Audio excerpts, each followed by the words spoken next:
দিল্লি না ঢাকা, ঢাকা ঢাকা এমন স্লোগান গত ২ বছরে নিয়মিত শুনেননি বাংলাদেশে এমন লোক পাওয়া মুশকিল।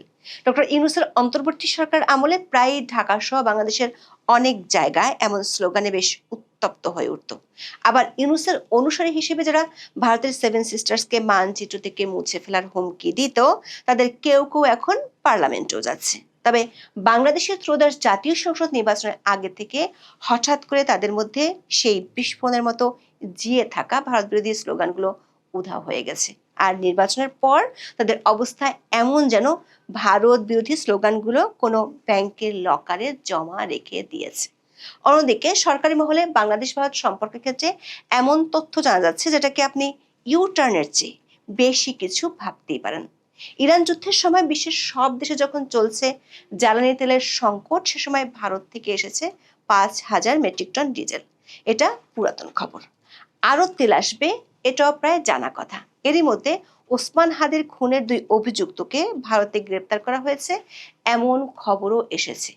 এই খবরে আবার বাংলাদেশে অনেকের ঘুম হারাম হয়ে যাচ্ছে এমন দাবিও উঠে আসছে গণমাধ্যমের শিরোনামে। প্রশ্ন হলো, বাংলাদেশের সরকার বদলের পর থেকে খুব দ্রুত এত ইউটার্ন নেওয়া খবরগুলো একের পর এক কেন আসছে, যেগুলোর সাথে দিল্লি না ঢাকা বিষয়টি জড়িত? শুধু কি মন্ত্রী পর্যায়ের বৈঠক, নাকি এর পেছনে অন্য কোনো প্রক্রিয়া আছে যেটি ঠিক দৃশ্যমান নয়? ভারতীয় সংবাদ মাধ্যম সহ একাধিক সূত্রের খবর হলো, বাংলাদেশের সামরিক গোয়েন্দা সংস্থা ডিজিএফআই এর প্রধানের ভারত সফরের পর থেকে এসব চমক জাগানো খবরগুলো উঠে আসছে। বিশেষ করে ডিজিএফআই প্রধানের সাথে ভারতীয় গোয়েন্দা সংস্থা রয়ের প্রধানের বৈঠক, আর তারপর এমন নানান ধরনের খবর বেশ কৌতূহলের জন্ম দিয়েছে। কৌতূহলটি হলো, যে খবরগুলো উঠে এসেছে তার প্রায় সবগুলো বাংলাদেশি স্বার্থকেন্দ্রিক, কিন্তু কূটনীতিতে ২ দেশের স্বার্থ থাকে।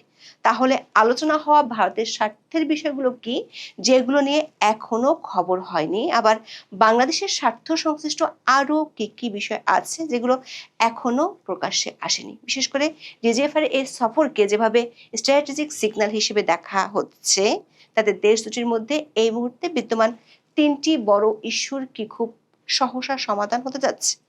বিস্তারিত জানতে চলুন যাওয়া যাক বিশ্লেষণে।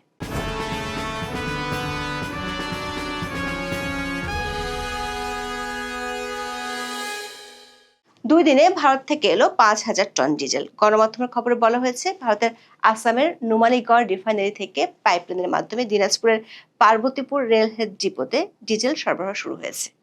৯ ও ১০ই মার্চ মোট ৫,০০০ metric ton diesel Parbatipur railhead ডিপোতে পৌঁছেছে। রেল স্টারের খবরে বলা হয়েছে, চলতি মার্চ মাসে এটি প্রথম চালান। এ মাসে আরও প্রায় ৫০,০০০ মেট্রিক টন ডিজেল সরবরাহের জন্য ভারতের কাছে অনুরোধ করেছে বাংলাদেশ পেট্রোলিয়াম কর্পোরেশন বা বিপিসি। ভারতের পশ্চিমবঙ্গের জলপাইগুড়ি জেলার শিলিগুড়ি হয়ে নির্মিত ভারত বাংলাদেশ মৈত্রী পাইপলাইনের মাধ্যমে এই জ্বালানি তেল আসছে। এই যে তেল পাঠানোর জন্য পাইপলাইন, সেটি আবার শেখ হাসিনার আমলেই হয়েছিল। যারা দিল্লি না ঢাকা, ঢাকা ঢাকা স্লোগান দিত, তাদের ভাষ্য ছিল বাংলাদেশ থেকে ভারতে গ্যাস পাচার করার জন্যই এই পাইপলাইন বানানো হয়েছিল। সেটি সত্যি হলে গ্যাসের লাইন দিয়ে তেল এসেছে, এটি হবে পৃথিবীর অষ্টম আশ্চর্য। ২০২৩ সালের মার্চে ভারত বাংলাদেশ মৈত্রী পাইপলাইনের মাধ্যমে বাংলাদেশে জ্বালানির তেল আমদানি শুরু হয়। প্রায় ১৩১.৫ কিলোমিটার দীর্ঘ এই পাইপলাইনের প্রায় ৫ কিলোমিটার ভারতের ভেতরে ও বাকি ১২৬.৫ কিলোমিটার বাংলাদেশের অংশে অবস্থিত। দুই দেশের চুক্তি অনুযায়ী পাইপলাইন চালুর পর প্রথম ৩ বছর প্রতি বছর ২ লাখ মেট্রিক টন ডিজেল সরবরাহ করা হবে। এরপরে ৩ বছরে সরবরাহ বাড়িয়ে বছরে ৩ লাখ মেট্রিক টনে উন্নীত করা হবে। আর পরবর্তী ৪ বছরে এই পরিমাণ আরও বাড়িয়ে বছরে ৫ লাখ মেট্রিক টন পর্যন্ত নেওয়ার পরিকল্পনা রয়েছে।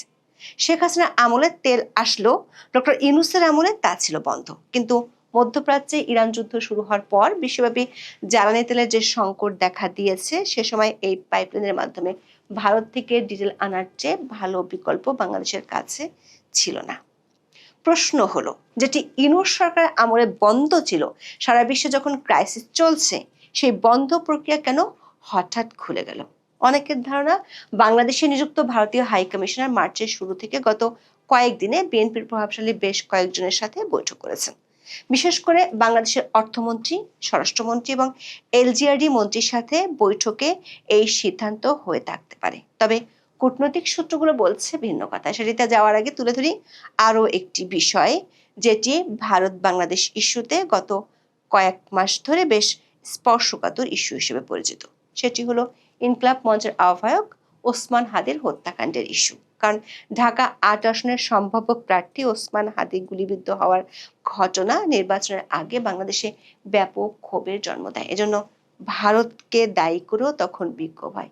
দাবি করা হয় হাদিকে গুলি করে আত্মীয়রা ভারতে পালিয়ে গেছেন। সিঙ্গাপুরে চিকিৎসাধীন থাকা অবস্থায় হাদি মারা যাওয়ার পর বাংলাদেশে থাকা ভারতীয় হাইকমিশন ও সহকারী হাইকমিশনের সামনে এবং ভারতে বাংলাদেশের হাইকমিশন ও উপ হাইকমিশনের সামনে বিক্ষোভ ও সংঘাতের ঘটনা ঘটে। বাংলাদেশের পুলিশ হাদি হত্যা মামলা যে চার্জশিট আদালতে জমা দিয়েছে, সেটাতে প্রধান দুই আসামি হিসেবে ফয়সাল করিম মাসুদ এবং তার সহযোগী আলমগীরের নাম আছে। এদের ধরার জন্য অনেক দিন ধরে চেষ্টা করছিল বাংলাদেশের পুলিশ। ৮ মার্চ ভারতের সংবাদ মাধ্যম পশ্চিমবঙ্গ রাজ্য পুলিশের স্পেশাল টাস্কফোর্স বা এসটিএফ এর বিজ্ঞপ্তির বরাতে ফয়সাল ও আলমগীরকে গ্রেপ্তারের তথ্য দেয়। শনিবার দিবাগত রাতে বাংলাদেশ সীমান্তবর্তী পশ্চিমবঙ্গের বনগাঁ এলাকায় অভিযান চালিয়ে তাদের গ্রেপ্তার করা হয়েছে। রোববার তাদেরকে আদালতে হাজির করা হলে পরে আদালত তাদের 14 দিনের জন্য পুলিশ রিমান্ডে পাঠানোর নির্দেশ দিয়েছেন। দর্শক, একটি বিষয় খেয়াল করে দেখুন, হাদি হত্যাকাণ্ডের 2 অভিযুক্ত গ্রেপ্তার হয়েছে 8 মার্চ। বাংলাদেশে ভারত থেকে ডিজেল আসা শুরু হলো 9 মার্চ থেকে। এর অর্থ হলো ইউনূসের আমলে তলানিতে চলে যাওয়া সম্পর্কে দৃশ্যমান মোড় ঘুরতে দেখা যাচ্ছে 8 মার্চ থেকে। যদিও বলা হচ্ছে খালেদা জিয়ার মৃত্যুর পর নরেন্দ্র মোদী চিঠি নিয়ে ভারতীয় পররাষ্ট্রমন্ত্রী এস জয়শঙ্করের বাংলাদেশে আসার মধ্য দিয়ে ভারতের বিএনপির সাথে সুসম্পর্ক স্থাপনের একটি দৃশ্যমান ইঙ্গিত পাওয়া গিয়েছিল। সূত্রগুলো বলছে বিএনপি ক্ষমতায় আসার পর বাংলাদেশে নিযুক্ত ভারতীয় হাইকমিশনার দেশটির সরকারের শীর্ষ পর্যায়ের একাধিক ব্যক্তির সাথে টানা বৈঠক করেছেন। কিন্তু এসব কিছু ছাপিয়ে একটি খবর আলোচনায় উঠে আসছে, সেটি হলো বাংলাদেশের সামরিক গোয়েন্দা প্রধান বা ডিজিএফআই এর প্রধান মেজর জেনারেল মোহাম্মদ কায়সার রশিদ চৌধুরীর নয়াদিল্লির সফর। আর সে সফরে বেশ কিছু গুরুত্বপূর্ণ বৈঠকের খবর। ভারতীয় সংবাদ মাধ্যম দ্য প্রিন্টের খবর হলো সম্পর্কের বরফ গলার আভাস দিচ্ছে ডিজিএফআই এর প্রধানের ভারত সফর। আরেকটি সংবাদ মাধ্যম এই মুহূর্তের খবরে বলা হয়েছে 1 মার্চ স্ত্রীকে সঙ্গে নিয়ে দিল্লি যান বাংলাদেশের নতুন সামরিক গোয়েন্দা প্রধান। সংস্থাটির আগের প্রধান ছিলেন মেজর জেনারেল জাহাঙ্গীর আলম। গত 17 ফেব্রুয়ারি তারেক রহমান বাংলাদেশের প্রধানমন্ত্রী হিসেবে শপথ নেয়ার পরপরই সেনা সদস্য ও গোয়েন্দা বিভাগে বড় রদবদল করা হয়। 23 ফেব্রুয়ারি দায়িত্ব পান নতুন ডিজিএফআই এর প্রধান। এর 4 দিনের মাথায় নতুন ডিজিএফআই এর চিফ যান দিল্লিতে। যদিও সেনা সদর দপ্তরে তার ছুটির আবেদনে চিকিৎসার কথা বলা আছে। দায়িত্ব নেওয়ার অল্প সময়ের মধ্যেই তার এই দিল্লি সফরকে ভারতের সঙ্গে সম্পর্ক স্বাভাবিক করার একটি স্ট্র্যাটেজিক সিগন্যাল হিসেবে দেখা হচ্ছে। ভারতীয় সংবাদ মাধ্যমের চমক জাগানো খবর হলো ডিজিএফ এর চিফ দিল্লিতে ভারতীয় গোয়েন্দা সংস্থা রিসার্চ অ্যান্ড অ্যানালাইসিস উইং বা রয়ের প্রধান পরাগ জৈনের সঙ্গে বৈঠক করেছেন ভারতীয় সামরিক গোয়েন্দা সংস্থার মহাপরিচালক লেফটেন্যান্ট জেনারেল আর.এস. রামান সহ আরও অনেকের সঙ্গে। অথচ অধ্যাপক ইউনূসের আমলে সেনাপ্রধান জেনারেল ওয়াকারুজ্জামান দুইবার নিমন্ত্রণ পেয়েও ভারত সফরে যাননি। সেখানে সংবাদ মাধ্যমের কাছে গোপন রাখা ডিজিএফ এর প্রধানের সফর হওয়া এমন বৈঠক শেখ হাসিনা আমলের পর এটি প্রথম। ডিজিএফ এর চিফের এই সফর আর বৈঠকের খবর তুলে ধরে সংবাদ মাধ্যম দ্য ওয়ালের খবরে প্রশ্ন করা হয়েছে, বাংলাদেশ ও ভারতের দীর্ঘদিনের শীতল সম্পর্কে কি অবশেষে উষ্ণতার ছোঁয়া লাগছে? এই সফরকে কেন্দ্র করে দক্ষিণ এশিয়ার কূটনৈতিক মহলে এখন জোর গুঞ্জন চলছে বলেও দাবি করেছে দাওয়াল। বিশেষ করে হাদি হত্যাকাণ্ডে অভিযুক্ত 2 আসামিকে গ্রেপ্তারের খবরটি প্রসঙ্গে বাংলাদেশের আইএসপিআর থেকে বলা হয়েছে ডিজিএফআই এর গোয়েন্দা তথ্যের ভিত্তিতে ভারতীয় পুলিশ তাদেরকে গ্রেপ্তার করেছে। আর এটি ঘটেছে সংস্থাটির প্রধানের ভারত সফরের পরপরই। প্রশ্ন হলো, ভারতীয় গোয়েন্দা বাহিনীর প্রধানদের সাথে বাংলাদেশের ডিজিএফআই এর প্রধানের বৈঠকে কি কি বিষয় নিয়ে আলোচনা হয়েছে, সেগুলোর কতটা বাংলাদেশের আর কতটা ভারতের স্বার্থ সংশ্লিষ্ট সূত্রগুলো বলছে এই বৈঠকগুলোর প্রধান 2টি দিক ছিল। প্রথমটি হলো চ্যানেল পুনর্গঠন। ডক্টর ইউনূসের আমলে গত 18 মাস ধরে বন্ধ থাকা দ্বিপাক্ষিক যোগাযোগের পদগুলো পুনরায় সচল করার বিষয়ে আলোচনা হয়েছে। দ্য প্রিন্টের খবরে বলা হয়েছে, শেখ হাসিনা সরকার পতনের পর থেকে ভারত ও বাংলাদেশের মধ্যে বেশ কিছু যোগাযোগ চ্যানেল স্থগিত ছিল। তারেক রহমান দায়িত্ব নেওয়ার আগ পর্যন্ত দুই দেশের মধ্যে যোগাযোগ মূলত জাতীয় নিরাপত্তা উপদেষ্টার কার্যালয়ের মাধ্যমে পরিচালিত হচ্ছিল। তখন খলিলুর রহমান এবং ভারতের জাতীয় নিরাপত্তা উপদেষ্টা অজিত দোভাল যোগাযোগ বজায় রেখেছিলেন, যদিও ইউনূসের নেতৃত্বাধীন অন্তর্বর্তী সরকারের সময় নয়াদিল্লি ও ঢাকার মধ্যে রাজনৈতিক ও অর্থনৈতিক সম্পর্কের অবনতি ঘটে।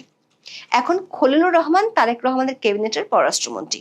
সেক্ষেত্রে দুই দেশের যোগাযোগের চ্যানেলটি কেন সামরিক গোয়েন্দা মারফতে হচ্ছে? বিশ্লেষকদের ধারণা, এখানে দ্বিতীয় বিষয়টি কাজ করছে, সেটি হলো নিরাপত্তার নিশ্চয়তা। অর্থাৎ কোনো দেশের মাটি ব্যবহার করে যেন অন্য দেশের ক্ষতি না হয়, সে বিষয়ে দুই পক্ষই একমত হয়েছে। বিশেষ করে ভারতের উত্তর পূর্বাঞ্চলের নিরাপত্তা দিল্লির জন্য সবসময় অগ্রাধিকার। বাংলাদেশের রাজনৈতিক পট পরিবর্তনের পর সেখানকার অস্থিরতা ভারতের সীমান্ত নিরাপত্তার জন্য উদ্বেগের কারণ হয়ে দাঁড়িয়েছিল। ফলে গোয়েন্দা পর্যায়ে এই সমন্বয় দিল্লির উদ্বেগ কমাতে সহায়ক হতে পারে। তবে হাদির হত্যাকারীদের গ্রেপ্তার কিংবা সংকটকালীন পরিস্থিতিতে তেল দেওয়ার মাধ্যমে ভারত বাংলাদেশের মধ্যে বিদ্যমান সব সমস্যার সমাধান হয়ে যাচ্ছে না। বরফ গলার ইঙ্গিত পাওয়া গেলেও পথটা খুব একটা মসৃণ নয়। এখনো দুই দেশের টেবিলে তিনটি বড় ইস্যু রয়েছে, যেগুলো নিয়ে সমাধানে পৌঁছানোর জন্য ওই বৈঠকগুলোতে আলোচনা হয়ে থাকতে পারে বলে মনে করছেন কূটনীতিকরা। প্রথমত, শেখ হাসিনা। শেখ হাসিনা বর্তমানে ভারতে রয়েছেন এবং বাংলাদেশে তার অনুপস্থিতিতে মৃত্যুদণ্ড দেওয়া হয়েছে। এটি একটি বড় কূটনৈতিক অস্বস্তি। দ্বিতীয়ত, বাংলাদেশের রাজনীতিতে অন্তর্ভুক্তিমূলক চরিত্র ফিরিয়ে আনা। বিগত অন্তর্বর্তী সরকার নির্বাহী আদেশে আওয়ামী লীগের কার্যক্রমে নিষেধাজ্ঞা দেয় আওয়ামী লীগ রাজনীতির মাঠের বাইরে। আবার দলটির অনেক নেতা ভারতে আছেন। কয়েকদিন আগে ভারতীয় হাই কমিশনার প্রণব ভার্মা আরও একবার অন্তর্ভুক্তিমূলক রাজনৈতিক পরিবেশের কথা প্রকাশ্যে বলেছেন। সীমান্তের একাধিক সূত্রে জানা গেছে, গত কয়েকদিনে সীমান্ত দিয়ে বেশ কয়েকজন আওয়ামী লীগ নেতা বাংলাদেশে ঢুকেছেন। বিশ্লেষকরা মনে করেন এই ইস্যুতে পরিস্থিতি স্বাভাবিক করার একটা ইঙ্গিত পাওয়া যাচ্ছে। সবশেষ ইস্যু হলো গঙ্গা পানি বন্টন চুক্তি। 1996 সালের এই চুক্তির মেয়াদ 2026 সালের ডিসেম্বরে শেষ হচ্ছে। নতুন চুক্তি নিয়ে আলোচনা হবে অগ্নি পরীক্ষা। শেখ হাসিনা ও আওয়ামী লীগ ইস্যুতে কতটুকু সমঝোতা হচ্ছে তার উপর গঙ্গা পানি বন্টন চুক্তির ভবিষ্যৎ অনেকখানি নির্ভর করছে বলে মনে করছে একটি সূত্র। আবার এছাড়া গত এক বছরে দুই দেশে যে কয়েকটি অর্থনৈতিক বিধিনিষেধ আরোপ করছে, সেগুলো এখনো বহাল রয়েছে। এগুলো নিয়েও খুব শিগগিরই সিদ্ধান্ত আসতে পারে বলে মনে করছে সংশ্লিষ্ট একাধিক সূত্র। জানা গেছে, ডিজিএফআই প্রধানের এই বৈঠকে দুই দেশের মধ্যে বিদ্যমান যেসব সমস্যার সমাধান নিয়ে আলোচনা হয়েছে, সেগুলোর প্রাথমিক ইফেক্ট এরই মধ্যে দেখা যাচ্ছে। পরিস্থিতি এখন আগের চেয়ে অনেকটা উন্নত হয়েছে। বিদ্যমান তিনটা ইস্যু নিয়ে সমাধানে পৌঁছতে পারলে দেশ দুটি হয়তো আবারও বন্ধুত্বপূর্ণ সম্পর্কে ফিরে যেতে পারবে। এখন এই পর্যন্ত। সবাই ভালো থাকুন, সুস্থ থাকুন, নিরাপদে থাকুন। দেখা হবে আগামী পর্বে।